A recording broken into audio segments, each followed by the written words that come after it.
इस वीडियो में हम 2 टॉपिक्स कवर करने वाले हैं। हमारा फर्स्ट टॉपिक रहेगा Hitler's rise to power, then हमारा नेक्स्ट टॉपिक रहेगा द डिस्ट्रक्शन ऑफ डेमोक्रेसी। पहले वीडियो में हम समझेंगे कि आखिर हिटलर कौन था और किस तरह से वो सत्ता में आया।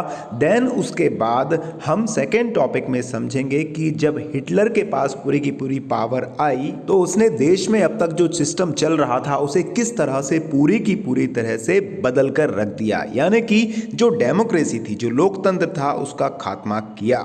वर्ल्ड वार फर्स्ट में जर्मनी की हार होती है और जो अलाइड पावर्स थी वो जर्मनी को पूरी की पूरी तरह से अपने हैंडओवर कर लेते हैं, यानी कि अपने नियम कानून चलाते हैं, जिससे जर्मनी की जो पॉपुलेशन थी, जो आम आदमी था वहाँ का, वो काफ़ी ज़्यादा प्रताड़ित होता है, काफ़ी ज़्यादा परेशानियों का सामना उनको करना पड़ता है। यानी कि हम कह सकते हैं कि जो जर्मनी के लोग तो थे वो फ्री नहीं थे, पूरे के पूरे उनको गुलाम करके बनाकर रख लिया था। उनके जितने भी माइंस थे, जितने भी उनके रिसोर्सेज थे, उन पर अलाइड पावर का कब्जा हो चुका था, तो जिससे वहाँ पर काफ़ी ज़्यादा मंदी थी, लोग बहुत ज़्यादा परेशान थे।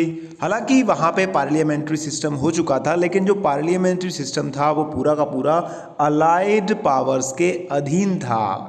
ऐसी स्थिति में एक गरीब तबके का सोल्जर जो वर्ल्ड वार फर्स्ट में पार्टिसिपेट कर रहा था, जर्मनी की तरफ से लड़ाई लड़ता है अलाइड पावर से, और उसके बाद धीरे धीरे करके वो पावर में आता है, और आने के बाद वो इतना पावरफुल हो जाता है कि वर्ल्ड में उसका नाम आता है, इतना क्रूर शासक हो जाता है कि वो 1945 यानी कि वर्ल्ड वार सेकेंड तक तकरीबन अपने जो दुश्मन थे, अपोजिशन पार्टी के मेंबर्स हों, अपने दुश्मन ज्यूस ने, जो दूसरी कम्युनिटी के लोग थे, जो कि अलाइड पावर्स की जो कंट्री थी उनसे बिलोंग करते थे, ऐसे 1 करोड़ पीपल को मौत के घाट उतार देता है। तो चलिए समझते हैं अच्छी तरह से क्रूर शासक हिटलर के बारे में।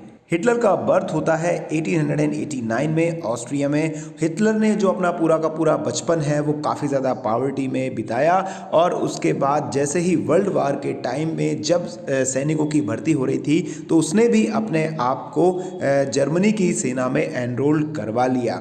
1919 में जब वर्ल्ड वार सेकेंड में जर्मनी की हार हुई और जो अलाइड पावर के साथ जर्मनी की ट्रीटी हुई, यानी कि जो संधि हुई थी, उसने हिटलर को काफ़ी ज़्यादा दुखी किया। वो अपने देश से बहुत ज़्यादा प्यार करता था, इसलिए जब उसने देखा कि मेरे देश में जो दूसरे देश के लोग हैं वो कब्जा कर रहे हैं, शासन कर रहे हैं, तो उसके अंदर एक नफरत की भावना पैदा हो गई। 1919 में जब वहाँ पर ट्रीटी साइन होती है, उसी दौरान वो एक स्मॉल ऑर्गेनाइजेशन के साथ शामिल हो जाता है, उसका मेंबर बन जाता है, और बहुत जल्दी उसमें अपनी छाप छोड़ देता है। धीरे धीरे करके उस ऑर्गेनाइजेशन को वो नाम देता है the nationalist socialist German workers party, जिसका वो हेड भी बनता है, और आगे जाके यही पार्टी जानी जाती है नाजी पार्टी के नाम से। 1923 में हिटलर अपनी पार्टी के मेंबर्स के साथ मिलकर बावेरिया, जो कि एक छोटा शहर होता है, उसको अपने कब्जे में लेता है, और फिर उसके बाद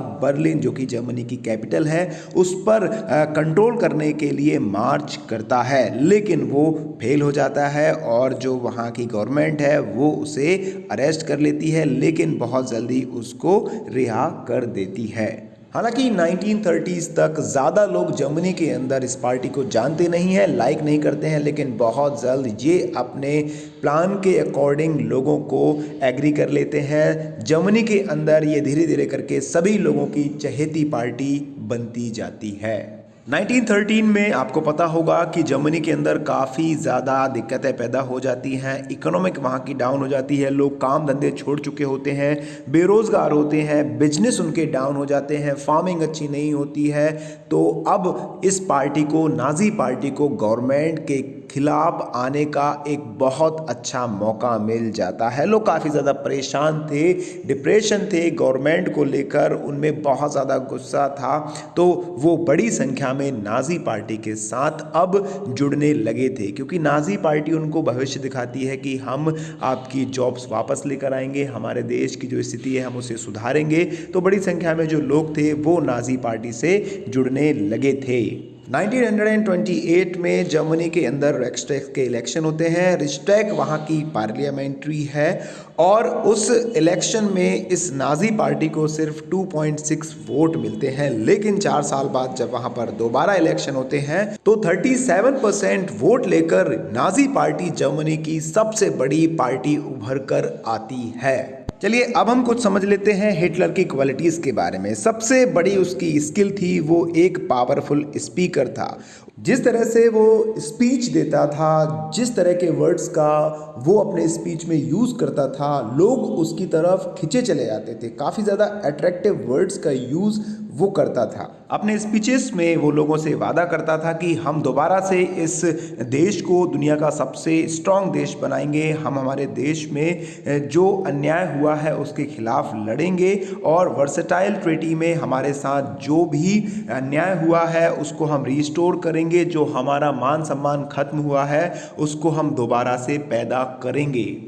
हिटलर की जो पॉलिटिक्स थी वो जर्मनी के अंदर सबसे ज़्यादा डिफरेंट थी। देखिए उसका बैकग्राउंड बहुत कॉमन मैन का था। उसने वो सभी चीज़ें देखी जो आम आदमी रोज़मर्रा की ज़िंदगी में गुजर रहा था, इसलिए जो बातें करता था वो लोगों की अहमियत समझता था, जो उनकी रिचुअल्स थी, जो उनका सिस्टम था, इसलिए वो लोगों का काफ़ी ज़्यादा ध्यान रखता था। तो जिसका नतीजा ये हुआ कि जो वहाँ के सिटीज़न थे वो बड़ी संख्या में उसके साथ जुड़ते जा रहे थे। हिटलर की जो पॉलिटिक्स थी वो सबसे अलग थी। वो लोगों को आडंबर और जितने भी शो ऑफ होते थे उसको समझता था। हिटलर के प्रति जो भारी समर्थन दर्शाने और लोगों में परस्पर एकता का भाव पैदा करने के लिए नाजियों ने बड़ी बड़ी रैलियां और बड़ी बड़ी मीटिंग ऑर्गेनाइज करनी शुरू की। उनके बैनर करने का तरीका सबसे अलग था। उनके हाथों में रेड कलर का फ्लैग होता था जिसमें स्वास्तिका का साइन बना होता था। उनके सैल्यूट करने का, स्पीच देने का अंदाज अलग था। जब वो उनके लीडर्स, नाजी पार्टी के, चाहे हिटलर हो या दूसरे लीडर्स हों, जब वो स्पीच देते थे तो जो पूरी की पूरी सभा थी वो तालियों से गूंज उठती थी। लोग काफ़ी ज़्यादा लाइक करते थे। ये सारी चीज़ें उन्हें पावर देने का काम कर रही थी। जो नाजी पार्टी थी उसने हिटलर को उन सभी लोगों का मसीहा बना दिया। वो ये बताते थे कि जो हिटलर है वही हमारा रक्षक है। एक ऐसे व्यक्ति के रूप में पेश किया जो कि उनकी सभी समस्याओं को खत्म कर सकता था। इसके बाद 1933 में वो टाइम आता है जब हिटलर को कुछ ज़्यादा पावर्स मिलती हैं। 30 जनवरी 1933 में वहाँ के जो प्रेसिडेंट हैं हिंडरबर्ग, उन्होंने हिटलर को जर्मनी का चांसलर अपॉइंट कर दिया। चांसलर वहां के सबसे बड़े पदों में, सबसे बड़ी पोजीशन में से एक था। चांसलर बनते ही हिटलर ने अपनी पावर का इस्तेमाल करना शुरू कर दिया। सबसे पहले उसने वहाँ का जो डेमोक्रेटिक सिस्टम था, डेमोक्रेटिक रूल था, उसको डिस्ट्रॉय करना शुरू किया। जितने भी वहाँ के संस्थान थे, ऑफिसेज थे, उनको ख़त्म करना शुरू किया।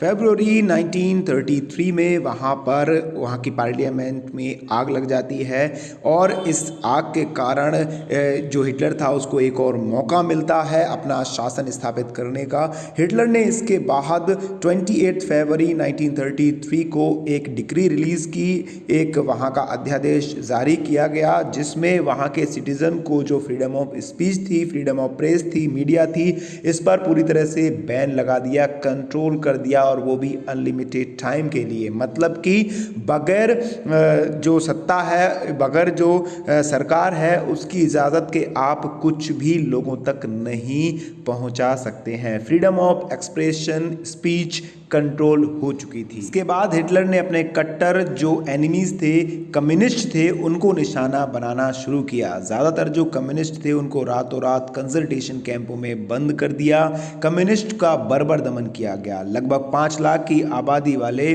ड्यूसलडॉर्फ शहर में गिरफ्तार किए गए लोगों की बची खुची 6,808 फाइलों में से 1,440 सिर्फ कम्युनिस्ट की थी। नाजीज ने सिर्फ कम्युनिस्टों का ही सफाया नहीं किया। नाजी शासन ने कुल 52 वैरायटी के जो लोग थे, अलग अलग कम्युनिटी से बिलोंग करते थे, 52 कम्युनिटी को अपने दमन का निशाना बनाया।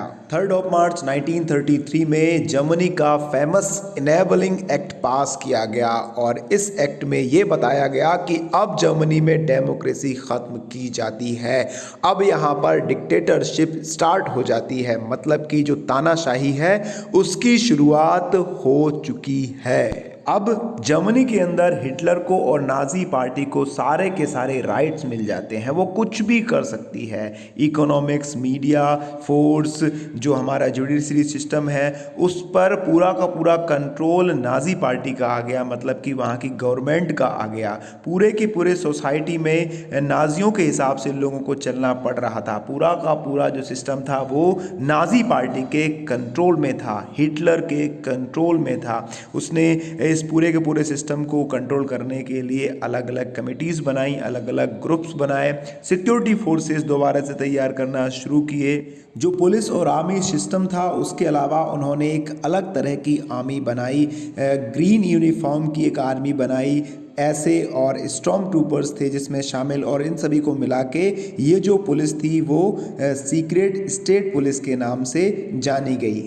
प्रोटेक्शन स्क्वाड बनाया गया, criminal police, security service, SD, इस तरह की अलग अलग जो ट्रुप्स थी, आर्मी थी, वो बनाई गई। ये जो पुलिस थी और आर्मी थी वो पूरी की पूरी हिटलर के इशारे पर काम कर रही थी। इन पुलिस और आर्मी को अनलिमिटेड राइट्स दे दिए गए, जो चाहे वो पुलिस कर सकती थी, कोई भी रोक टोक नहीं थी। जिसको चाहे जैसी सज़ा देना है पुलिस दे सकती थी, बस हिटलर के हिसाब से सही होना चाहिए, नाजी पार्टी के हिसाब से सही होना चाहिए। लगभग जो दुश्मन थे नाजी पार्टी के वो अब ख़त्म हो रहे थे। बड़ी संख्या में अपोजिशन पार्टी के मेंबर्स को गिरफ्तार किया गया। जो दूसरी कम्युनिटी के लोग थे उन पर अब अटैक होने लगा, उन पर तरह तरह के अत्याचार नाजी पार्टी के द्वारा होने लगे। तो इस तरह की जो स्थिति है वो जर्मनी में अब बन रही थी। My dear students, here we are going to stop this lecture. I hope you have liked it, and if you liked it, press the like button and don't forget to subscribe this channel. Thanks for watching this video.